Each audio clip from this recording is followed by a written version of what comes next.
trânsito da sua manhã. Na cidade, um giro de notícias no seu rádio. Mix Café. Mix Café, com Azambuja Júnior e Augusto Ferreira.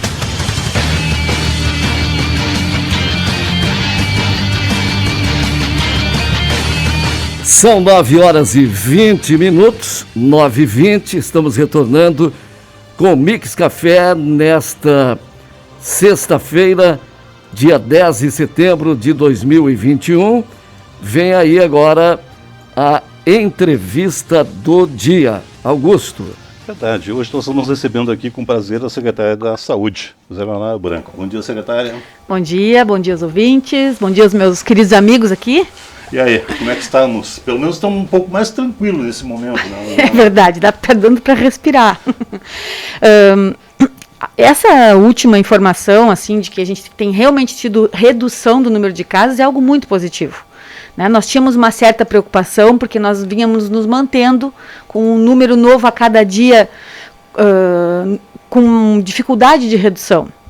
Mas agora, como o Estado acelerou o resultado de exames, em função de que, claro, reduziu a demanda geral do Estado nos serviços, né, nos laboratórios de referência, então está mais ágil. Nós já conseguimos, então, equalizar. No início da semana, nós tivemos aquela situação que tivemos que lançar aquele número grande de casos. Aqueles 2 casos que chegou a assustar, né? Isso, que estavam represados, né, porque eram situações em que nós não conseguimos contato com o paciente e, como é um diagnóstico, nós não podemos divulgar sem a pessoa estar informada. Então, isso vai represando.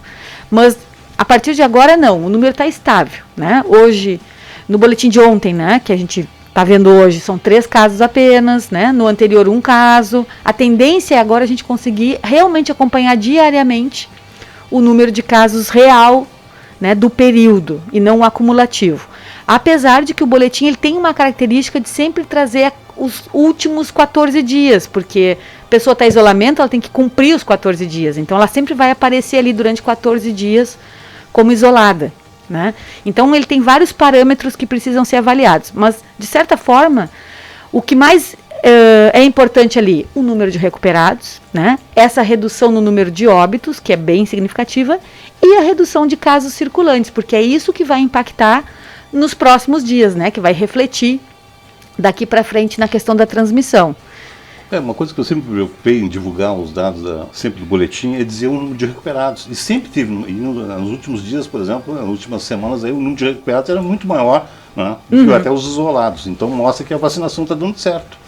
Com certeza. Eu acredito muito isso, né, na vacinação. Diferente de outros países aí, porque tem essa discussão, né, com relação que está aumentando lá nos Estados Unidos, aumentando na Europa. Os Estados Unidos têm aquela situação que a gente sabe que é da adesão ou da não adesão de um significativo percentual de população, que a gente está vendo na mídia aí, né, toda a discussão. Aqui é diferente no Brasil, as pessoas elas estão mais habituadas com o processo vacinal, a vacina tem credibilidade, qualquer vacina tem credibilidade. Tanto que nós aqui, a gente tem mais já de 90% da população alvo vacinada, né? Então, sempre vai ter um percentual que a gente não vai conseguir atingir, que se estima que sempre vai ficar em torno de 5%, e a gente ainda tem aquele percentual de pessoas que não se sensibilizam à vacina. No seguinte sentido, elas não desenvolvem uma imunidade adequada por deficiência fisiológica, né, incapacidade de gerar resposta, ou por sua característica. O idoso acima de 80 anos já tem menos resposta, a pessoa que faz tratamento com quimioterápicos, né, com medicações imunossupressoras, também tem uma resposta mais lenta.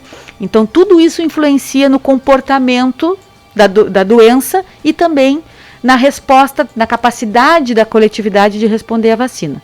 Mas, mesmo assim, a gente vê uma boa resposta. Né? Tanto que caíram os casos, né? Nós temos nos mantido, a região aqui não tem casos delta confirmados. É uma grande coisa, né? Com certeza, com certeza. A nossa maior preocupação nesse momento é realmente nos manter sem delta circulante.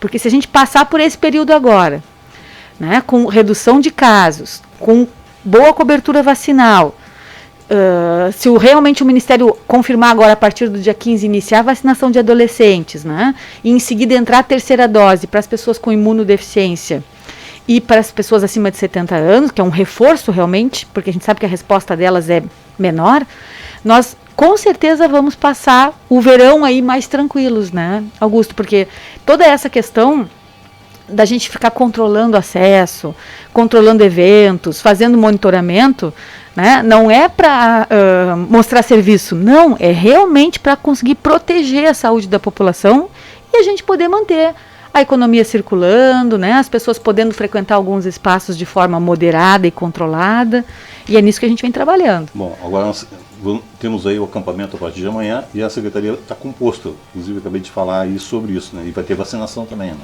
Isso, nós fizemos essa parceria, né, então tanto no processo de definição do público-alvo, das medidas de higiene e segurança que deverão ser garantidas pelo evento.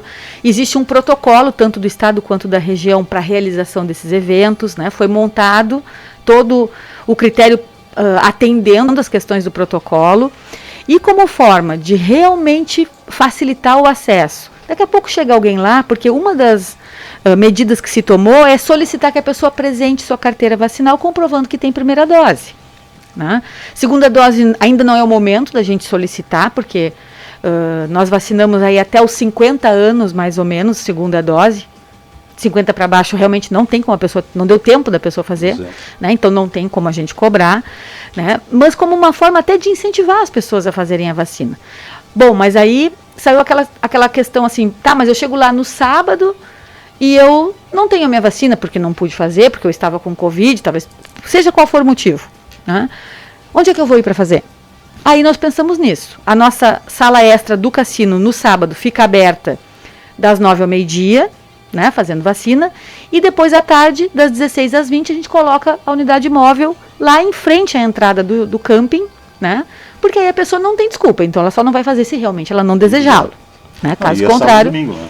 Sim, nos 2 dias, né, que é para dar oportunidade para as pessoas poderem, né, tomar a decisão, né, de realmente tomar a vacina. Pessoal de segunda dose, como é que tá? Ainda tem muita segunda dose, muita gente que não tomou ainda, não?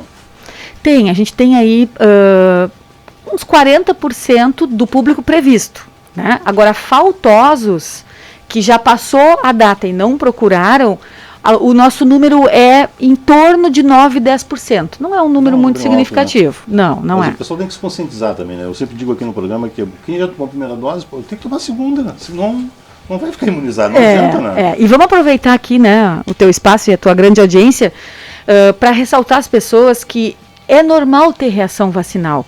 Reação vacinal é normal. Eu tive aqueles calafrios normais aí, mas só foi...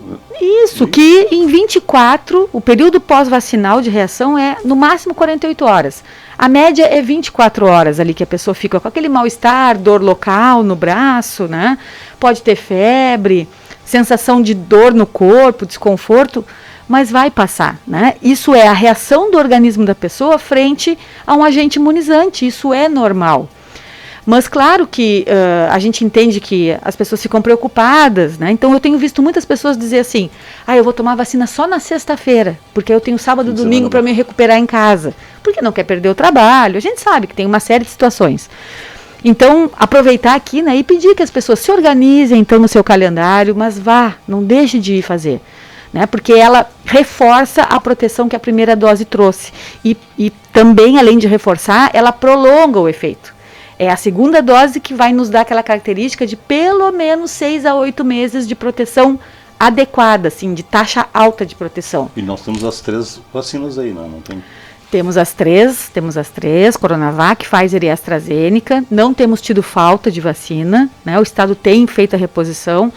Tem uma previsão agora de desabastecimento de AstraZeneca, né, pelo laboratório produtor por 15 dias. Mas como a gente acabou, que eu digo o Estado todo, né, não antecipou segunda dose por muito tempo, a gente continua dentro do período de vacinação. Se tivesse sido feita a antecipação, tivesse sido prolongada, provavelmente agora a gente não teria vacina para vacinar quem estivesse no período. E continua sendo aquele calendário que está na carteira hoje, tu vai tomar a vacina hoje. Isso. Infelizmente não tem como antecipar por enquanto, né? Então tem que manter ali a data agendada na carteirinha. Bom, semana que vem, continuamos no 18. continuamos por enquanto, não recebemos ainda a confirmação, né, do início da vacinação dos adolescentes, está prevista, mas precisamos ter Pfizer para fazer esse grupo, né? Só pode ser utilizada a vacina da Pfizer. Então, a qualquer momento pode sair essa decisão do Ministério da Distribuição, né? E nós já estamos nos preparando para isso. Nosso público estimado nessa faixa etária é em torno de 16 mil adolescentes, né? É isso. Dependendo do número de doses, a nossa intenção é fazer uma faixa etária por dia, como a gente vinha fazendo com as demais faixas etárias, né? Então, se tudo funciona bem, se tivermos dose suficiente, se tivermos boa adesão por parte da comunidade, nós, no máximo em 10 dias, estaremos com essa população vacinada. Né? Porque é um grupo pequeno. Um grupo pequeno e já acomoda também, né? Porque hoje em dia as aglomerações, por exemplo, a maioria é turma jovem. É verdade, né? É verdade. Eu sempre monitoro muito os dados de Pelotas. Pelotas, né, o que tem de jovem se contaminando é brincadeira. Né? Jovem e criança pequena, quer dizer, aí mostra das reuniões tradicionais, dos almoços, dos churrascos.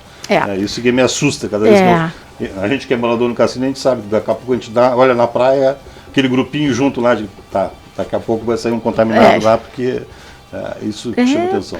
Porque é o comportamento que vai ditar essa condição de infecção, né? Porque a gente vê ali, não estão de máscara, estão compartilhando alguma coisa, ou um chimarrão, ou um copo, né? Então, bom, aí fica quase impossível, né, da saúde pública conseguir intervir e melhorar essa condição. O único jeito é vacinando, né? Como é uma população que a gente sabe que também responde melhor à doença, né? Muitas vezes passa despercebido, nem sabe que teve Covid, porque não tem sintomas. Na hora que fizer um exame. Né? Mas essa situação que tu apontou aí com relação a Pelotas, ela é similar conosco aqui. Ela não é tão significativa e agora a gente está fazendo um levantamento para separar as faixas etárias e olhar especificamente esse grupo de adolescentes e o grupo de crianças, até porque a gente quer fazer um comparativo do antes da retomada das aulas, né, de forma efetiva, e depois fazer o pós, né? Porque a gente já sabe, por exemplo, nós não tivemos problemas nas escolas privadas, né? Lá no início tinha uma ou outra situação de suspeita, se ia lá, fazia contenção, fazia orientação, e hoje está tranquilo, né? Então é uma tendência desse processo de adaptação sofrer por um início uma situação mais tensa e depois vai acomodando, mas tudo vai depender do comportamento de cada um. Com certeza. Bom, em cima de hospitais, o HU agora está liberando os leitos para a parte cirúrgica, mais clínica e tudo, né? Isso. Eles, como não temos demanda, felizmente, né, de Covid, ficou a reserva, então, são 10 leitos que ficaram reservados para os pacientes suspeitos ou confirmados de Covid, então tem leitos ali embaixo no SPA, e ainda tem uma retaguarda de leitos nas enfermarias, né? Então, naquele caso que passou a ser suspeito, ele vai para um isolamento e não compromete o resto, né, dos pacientes. E a retomada, principalmente das cirurgias eletivas, né, e das internações de pacientes crônicos que precisam estabilização, né? A gente teve muitas situações agora durante a pandemia, pessoas com descompensação de diabetes, né, ou com outras doenças que precisavam internar para estabilizar e compensar e que não estavam tendo essa oportunidade em função da grande demanda de Covid. E também porque as pessoas tinham muito receio de ir para dentro do hospital, e a gente entende isso, né?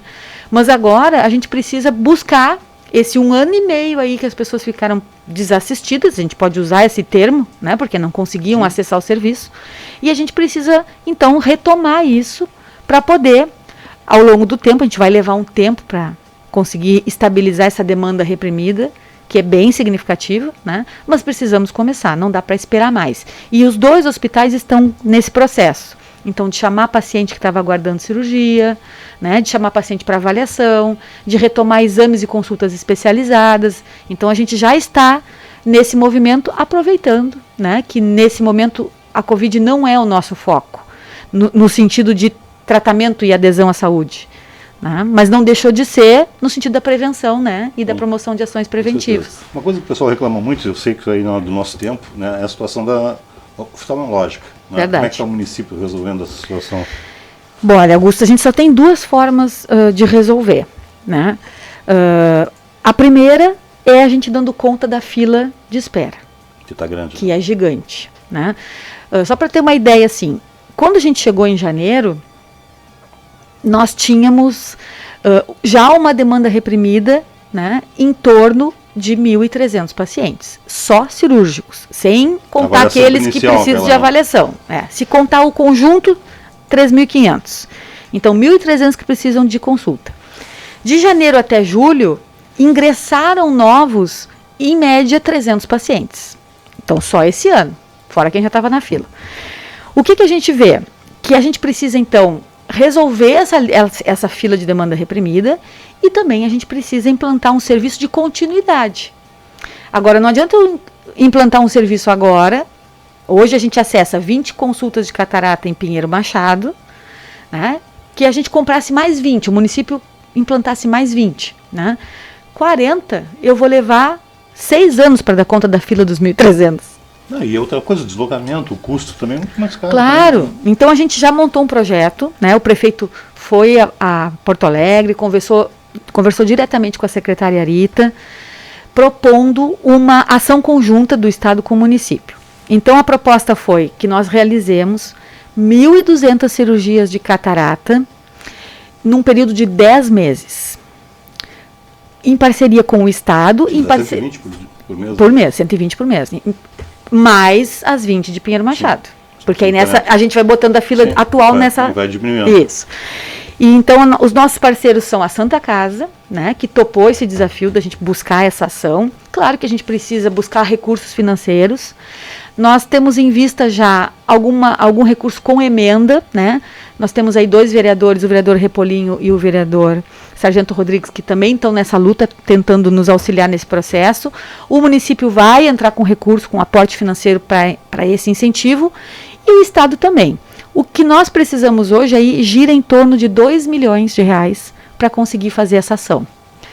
Mas a gente ressalta no projeto, né, que a ação isolada não é suficiente. A gente precisa fazer o mutirão, mas a gente também precisa dar sequência depois, né, numa ampliação de oferta de atendimento. Porque senão a gente vai zerar hoje, no final do ano já vai ter uma fila gigante de novo e vai se acumulando. Porque a catarata é uma característica da população idosa, né?